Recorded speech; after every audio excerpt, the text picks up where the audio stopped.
रामचंद्र जी अपनी देवी पत्नी सीता को ढूंढते हुए जंगल में घूम रहे हैं और उनको वो वैष्णवी नाम की युवती मिलती है। वो कहती है, प्रभु मैं तो आपका लंबे वर्षों से प्रतीक्षा कर रही थी। बोले क्यों?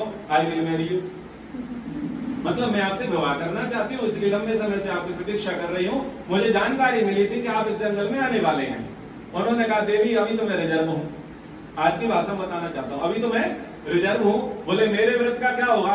बोले एक कंडीशन रखते हैं, अगर मैं लौट के आऊंगा तो मुझे पहचान लोगे तो मैं तुम्हें स्वीकार कर लूंगा।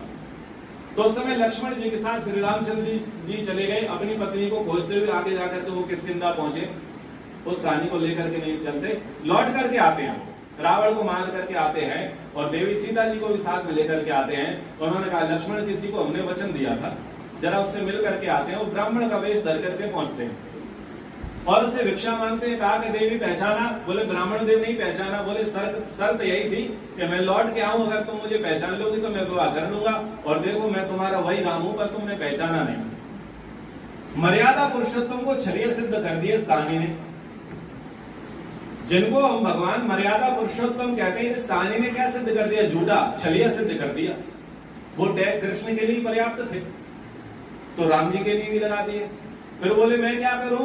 बोले तुम ऐसा करना, जम्मू से आगे कटरा है, जम्मू से आगे कटरा है, वहां पर तुम रहना, वहां तुम्हारे साथ दो देवियां और मिलेंगी और तुम्हारा भला करने के लिए तुम्हारा बॉडीगार्ड होगा। कौन? बोले सिद्ध भैरव होगा। कटरा नाम की जगह का नाम नहीं था उस काल में। उस काल में तो वो कश्मीर स्वर्ग कहा जाता था, कश्यप ऋषि की तीर्थ स्थली थी, कश्मीर स्वर्ग कहा जाता था। और देखो ये कहानियां बन गई। अरे देखो क्या ट्रेंड फॉलो हो गया कि भाई तुम वैष्णो देवी चले आओ और मन्नतें पूरी हो जाएंगी। क्या ट्रेंड चल गया? ये पूरी थी। यानी हमारे यहाँ बहुत सारी मान्यताएं चल पड़ी, लेकिन फैक्ट चेक नहीं करते। हमारे एक नक्कटा संप्रदाय हुआ, नक्कटा संप्रदाय। नक्कटा संप्रदाय कैसे हुआ कि एक लड़का था, एक पुरुष था जिसकी नाक कट गई थी। तो ऐसे ही किसी ने पूछ लिया कि भाई एक बता तेरी नाक कैसे कट गई है। और उसने सोचा कि अपनी नाक क्यों कटवाऊं, धज्जिया को क्यों उड़ाऊं, इसको सही तरीके से प्रेजेंट करते हैं। उसने बोला कि मुझे भगवान की प्राप्ति हो गई है। क्या बोला? भगवान की प्राप्ति हो गई है और तुझे प्राप्त करना है तो तू भी चल। और वो अंदर चला जा।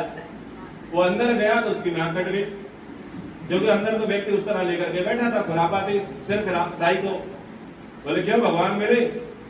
बोले बुद्धि खराब है कि मिले होंगे तुझे, मेरी तो नाक कट गई है। बोले तुझे क्या लगता है, मेरी भी ऐसी कटी थी। बोले अब नाक कट गई है तो क्या करें? बोले शांति से यहीं खड़ा रहे। दो लोग नाक कटे खड़े हैं रोड पर। तीसरा व्यक्ति आया, अरे भाई तुम्हारी नाक किसने काट दी? बोले हम सिद्ध पुरुष हो चुके हैं, हमें भगवान की प्राप्ति हो गई है। उसने कहा कि मैं तो लंबे समय से भटक